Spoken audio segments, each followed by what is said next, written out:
बिस्मिल्लाहिर्रहमानिर्रहीम। अस्सलामुअलैकुम dear students and dear viewers.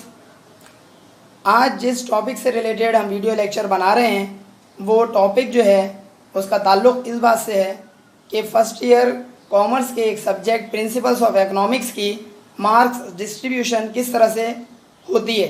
दूसरे अल्फाज में आप कह सकते हैं कि पेपर पैटर्न क्या है फ़र्स्ट ईयर के सब्जेक्ट प्रिंसिपल्स ऑफ इकोनॉमिक्स की। याद रहे कि ये तमाम के तमाम डिस्ट्रीब्यूशन या पेपर पैटर्न जो है वो कराची इंटर बोर्ड के मुताबिक है। टोटल सेक्शंस आपको पेपर में जो मिलेंगे वो 3 सेक्शंस आपको मिलेंगे, जैसा कि आपको एक्सट्रीम लेफ़्ट के ऊपर नज़र आ रहा होगा, सेक्शन ए, सेक्शन बी और सेक्शन सी। टोटल मार्क्स जो आपको मिलेंगे इस पेपर से रिलेटेड वो है 75 नंबर, यानी कि 75 नंबर का ये पेपर है और टोटल टाइम है आपके पास 3 घंटे। इसके अंदर जो सेक्शन ए है उसका ताल्लुक़ MCQ से है, जिसके अंदर टोटल MCQs आपको मिलेंगी 15 MCQs और आपको 15 MCQs ही सॉल्व करनी है, यानी कि आपके पास कोई चॉइस नहीं है। एक MCQ के पास जो टोटल मार्क्स आपको मिलेंगे अगर आपने सही किया तो वो 1 नंबर है। तो टोटल 15 MCQs के 15 मार्क्स आप ऑब्टेन कर सकते हैं और टोटल टाइम जो आपको मिलेगा पेपर में वो 20 मिनट्स है।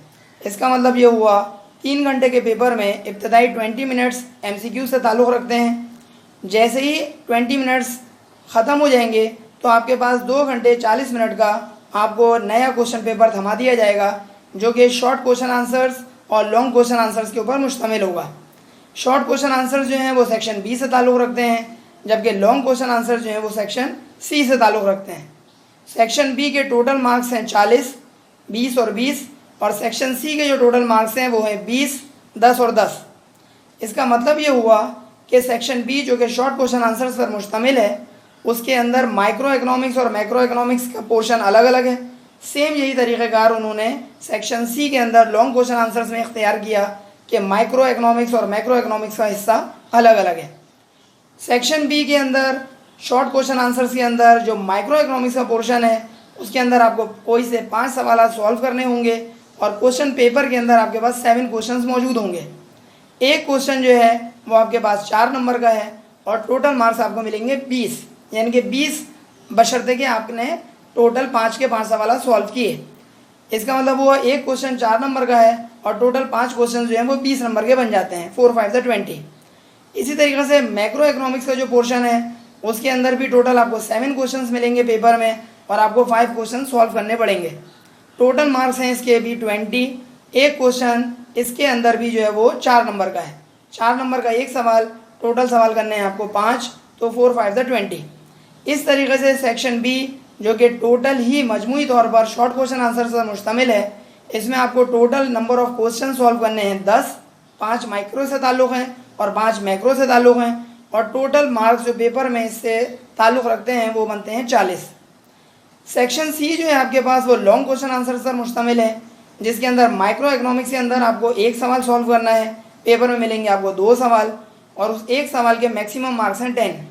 इसी तरीके से मैक्रो इकोनॉमिक्स के अंदर भी 2 सवाल पेपर में मिलेंगे और एक सवाल आपको सॉल्व करना पड़ेगा और इसके मार्क्स मैक्सिमम हैं 10।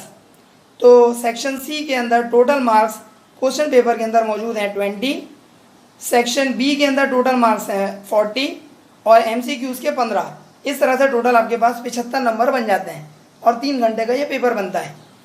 आखिर में आपको ये भी इन्फॉर्म करता चलूँ कि आप किस तरीके से अपने टाइम को मैनेज करेंगे इस पूरे के पूरे क्वेश्चन पेपर को बेहतर से बेहतर तौर पर, यानी कि इफ़ेक्टिवली एंड एफिशिएंटली किस तरह से आप पेपर को सॉल्व कर सकते हैं। तमाम बेहतर से बेहतर ग्राफ्स बनाकर, डेफिनेशंस बेहतर से बेहतर लिख कर, उससे रिलेटेड एक्सप्लेनेशन बेहतर से बेहतर देकर और कोई भी क्वेश्चन छोड़े बगैर। उसका तरीक़ेकार बहुत सिंपल सा है कि सेक्शन ए में तो आपके पास कोई चॉइस ही नहीं है, 20 मिनट्स का आपके पास टाइम है और 20 मिनट्स में आपको 15 MCQ सॉल्व करनी है। टाइम मैनेजमेंट बहरहाल आपको सेक्शन ए में भी करना पड़ेगा, वरना आप कुछ MCQs इसमें छोड़ सकते हैं अगर आपने सही तरह टाइम मैनेज नहीं किया। असल टाइम मैनेजमेंट सेक्शन बी और सेक्शन सी के अंदर आपको करनी पड़ेगी। एहतियात से देखिएगा कि सेक्शन बी और सेक्शन सी के अंदर टोटल टाइम आपको मिल रहा है 2 घंटे और 40 मिनट। 1 घंटे में 60 मिनट, 2 घंटे में 120 मिनट और 2 घंटे 40 मिनट में बन जाएंगे 160 मिनट। 160 मिनट के अंदर आपको सेक्शन बी और सेक्शन सी दोनों मुकम्मल करने हैं। अब असल होशियारी, असल कैलकुलेशन अब शुरू होती है। अगर आप 2 घंटे 40 मिनट की कैलकुलेशन कुछ इस तरह से करते हैं कि इब्तिदाई 1 घंटा और 40 मिनट यानी कि टोटल 100 मिनट्स आप सेक्शन बी को देते हैं, तो बहुत मुनासिब तौर पर रिमेनिंग 1 घंटा आपको सेक्शन सी के लिए मिल जाएगा। देखिए मैंने किस तरह से कैलकुलेशन की है। 2 घंटे 40 मिनट टोटल टाइम मिल रहा है सेक्शन बी और सी के लिए। अगर 2 घंटे 40 मिनट में इब्तिदाई 1 घंटा 40 मिनट यानी कि टोटल 100 मिनट्स आप डिवाइड करा दें सेक्शन बी के लिए, जिसके अंदर आपको 5 सवाल माइक्रो के और 5 सवाल मैक्रो के करने पड़ेंगे, यानी कि टोटल 10 सवाल सॉल्व करने हैं। तो 10 सवालात के लिए टोटल टाइम मिल रहा है आपको 100 मिनट्स। 100 मिनट्स को अगर आप डिवाइड कराएं 10 क्वेश्चंस के ऊपर, तो इसका मतलब हुआ औसतन एवरेज आपको एक सवाल सेक्शन बी के अंदर निपटा लेना चाहिए 10 मिनट में, क्योंकि टोटल सवालात हैं 10, टाइम आप एलोकेट कर रहे हैं 100 मिनट्स। तो अगर 10 मिनट्स में एक सवाल निपटाते हैं तो टोटल 100 मिनट्स में यानी कि 1 घंटे 40 मिनट में आप 10 के 10 पार्ट्स या 10 के 10 क्वेश्चन सॉल्व कर सकते हैं।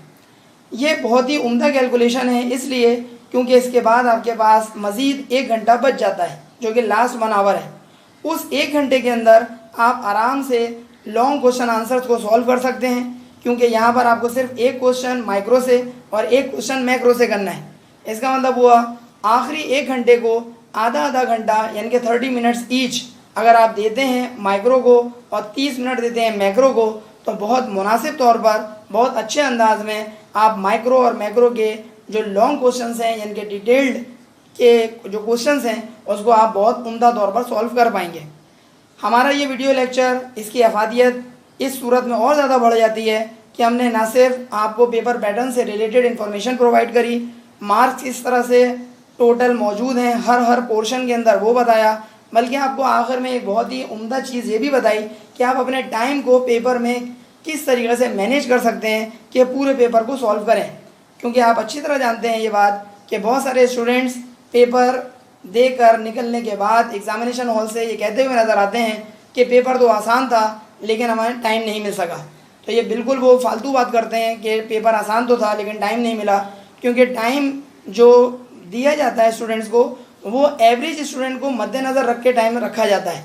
यानी कि क्वेश्चन इस तरीके से क्वेश्चन पेपर के अंदर बनाए जाते हैं कि जो बेहतरीन किस्म का स्टूडेंट है वो भी उसको बेहतर तौर पे सॉल्व कर सके, मीडियोकर जो है वो भी सॉल्व कर सके, और जो इंतहाई नाकारा स्टूडेंट है वो भी इसी तरीके से गिरते पड़ते पेपर पास कर ले। इसका मतलब हुआ पेपर में टाइम की कमी का जो रोना रोते हैं स्टूडेंट्स, वो बिल्कुल गलत रोना रोते हैं, क्योंकि टाइम बहुत मुनासिब दिया जाता है। असल प्रॉब्लम ये पेश आती है स्टूडेंट्स के साथ कि वो टाइम मैनेज नहीं कर पाते हैं सही तरह, जिसकी बुनियादी वजह ये होती है कि वो पहले से ये सोच कर ही नहीं जाते कि किस क्वेश्चन को कितना टाइम उन्हें देना है। उम्मीद है हमारे इस वीडियो लेक्चर से आपको बेहतर तौर पर अपने फर्स्ट ईयर के इकनॉमिक्स के सब्जेक्ट को मैनेज करने में इंशाल्लाह ताला मदद मिलेगी। अगर आपको ये वीडियो लेक्चर पसंद आए तो अपने फ्रेंड्स में लाजमी इसको शेयर कराइए, और हमारे चैनल को सर अली अहमद के नाम से जो मौजूद है यूट्यूब पर उसको सब्सक्राइब करें। अगले वीडियो लेक्चर तक के लिए इजाज़त दीजिए। अस्सलामु अलैकुम।